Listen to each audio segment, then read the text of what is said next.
सैयदा चक्की चला रही हैं, सुनिए जरा एक दो बातें और।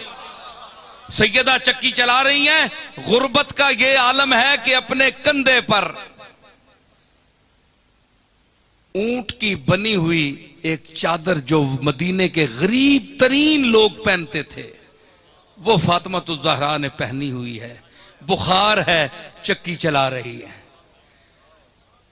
सरकार ने फरमाया साहबी से कि जाते हैं, सुना है कि फातिमा की तबीयत खराब है, बीमार है, जरा पास से गली से गुजर रहा हूं, जरा मैं बेटी को देखता जाऊं। सरकार तशरीफ लाए। सरकार तशरीफ लाए तो सैयदना एक बाप एक आंख भर कर देखा, अपनी गुर्बत को देखा,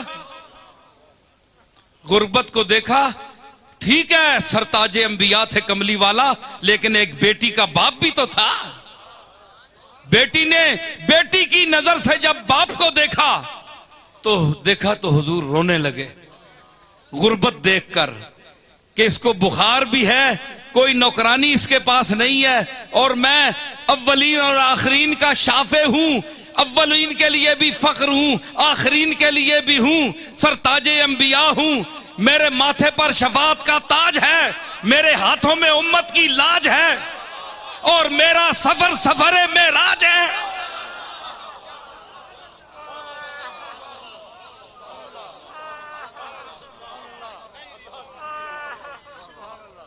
इतनी शान वाला नबी, इतनी आन वाला, इतने जाहो जलाल वाला, जिसके रास्ते अंबिया देखें,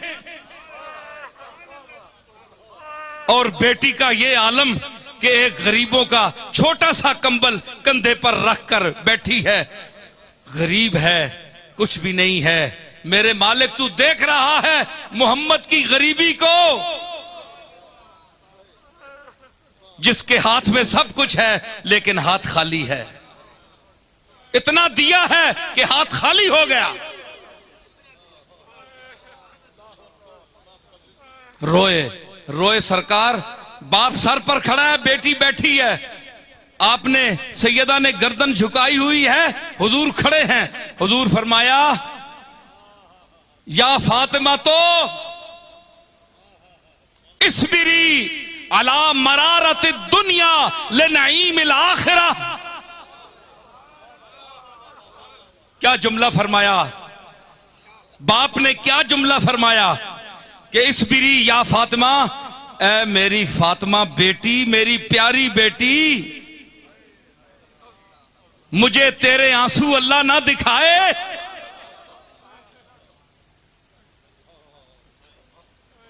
मैं तेरे लिए रो रहा हूं, मगर तेरा और मेरा फक्र, गरीबी अल्लाह को मकबूल है। अल्लाह हमें गरीबी में देखना चाहता है। इसलिए सरकार ने फरमाया, ऐ अल्लाह मेरी औलाद को कूते ला यमूद देना, आले मोहम्मद को, कि मेरी जो सही औलाद है उसको कूते ला यमूद देना, इतना देना कि वो सिर्फ खाए, इतना कि वो मर ना जाए, इससे ज्यादा ना देना। अब सवाल ये पैदा होता है कि ये जो उनकी औलाद में बड़े बड़े लोग गुजरे, ये अमीर क्यों हुए? अमीर इसलिए हुए कि इनको, इनके हाथों से अल्लाह को रिज्क देना, मखलूक को रिज्क देना चाहता था। इनकी तबीयत गरीब है, ये अंदर के फकीर है, इनका अंदर फकीर है। तो हुजूर फरमाए इस्बिरी या फातिमा अला मरारत दुनिया ले नईमिल आखिरा। फातिमा बेटी सब्र कर दुनिया की तकलीफों पर, तुर्शियों पर, तंगियों पर, झले पे झमेलों पर, मुसीबतों पर। अला नईमिल आखिरा, आखिरत की नेमतों को देखते हुए जब तू कल कदम रखेगी मैदान कयामत में,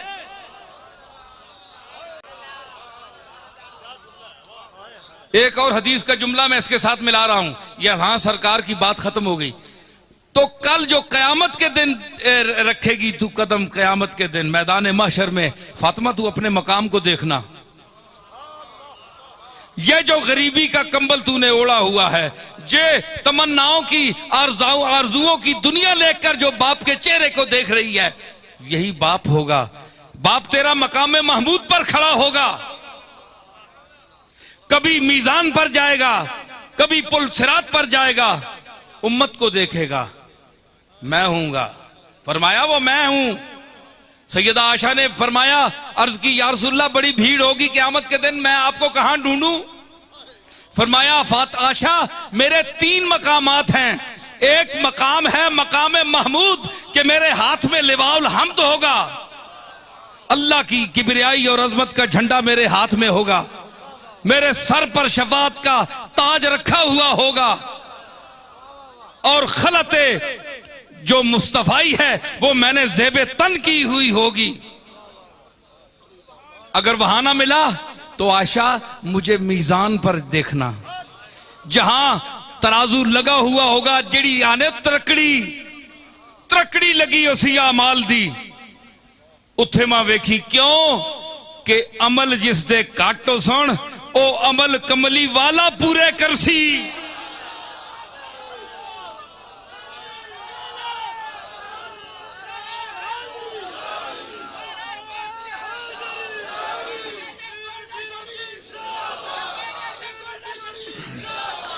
मैंने क्या कहा कि कमली वाला उस वजन को पूरा करेगा। एक दूसरे ज़हन का आदमी था, मैंने ये बात की, उसने कहा कमली वाला किस तरह उस वजन को पूरा करेगा, मुझे समझाओ।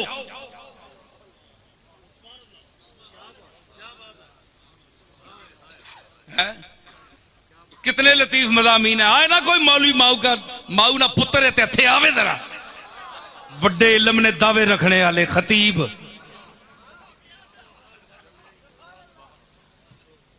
एक करम है कमली वाले दा डायरेक्ट अता हो रही है। तो क्या मैं अर्ज कर रहा हूं, उसने कहा कि कैसे वजन डालेगा। मैंने कहा कमली वाला खड़ा होगा आकर, कमली वाला खड़ा होगा। कमली वाले की निगाह जब मीजान पर पड़ेगी तो निगाह का इतना वजन है कि पलड़ा झुक जाएगा, और कमली वाले की निगाह पाक है, पाक निगाह पड़ेगी तो उसका पलड़ा झुक जाएगा और बंदा सीधा जन्नत में जाएगा।